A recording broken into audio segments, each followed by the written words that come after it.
Hello, this is Terence.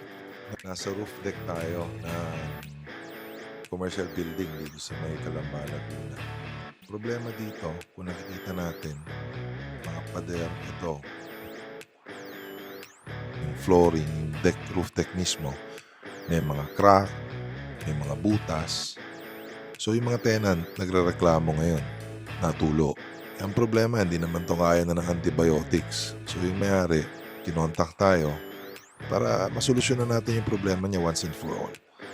Yan nakikita niya may mga parang puting daan ng pintura at saka yung gray, no?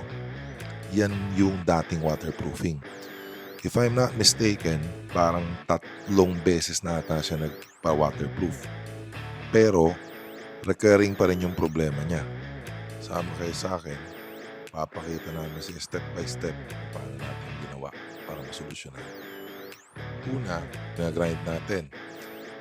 Kailangan kasi matanggal natin yung pinaka waterproofing muna kasi masyado na makapal. Walang saysay yung papatungan mo lang siya ng papatungan.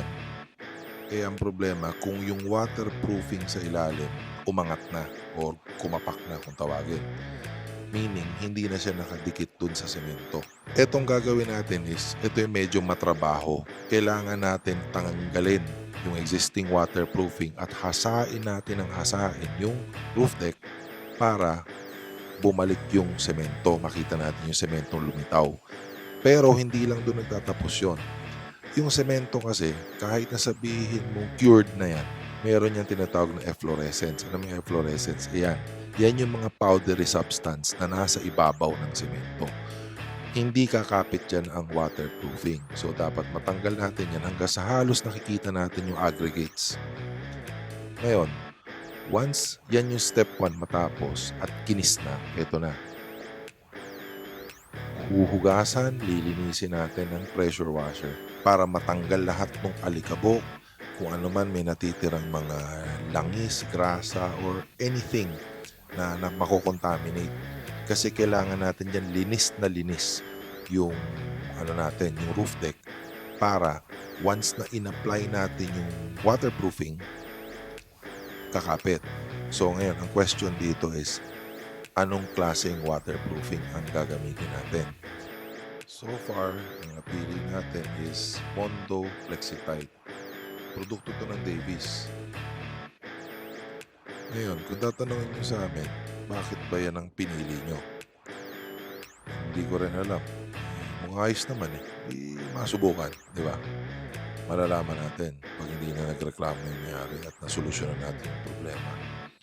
Gaya nga na sinabi ko dun sa taga Davis, sabi niya sa akin kasi, pwede raw akong pumili kung ano yung gusto kong, kumbaga after ng cementitious, ano ang gusto kong gamitin na parang pinaka-top coat para maprotektahan.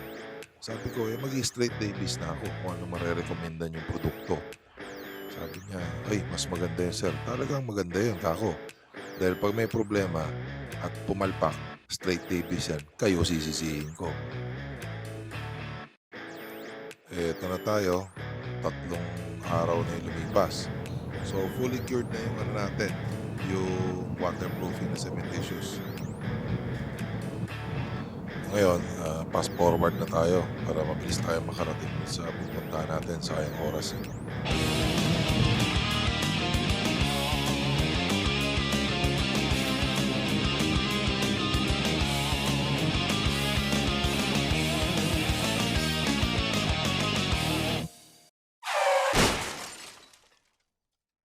Problema dito sa Wala lugar. pala Hmm? wala Sir John Shane. Wala pa. Wala pang 10 eh. Hindi tayo papark. Ayun, natakpan. Pwede tayo doon. Oh, yun. Ay, hindi. Nandun yung truck niya. Nandun?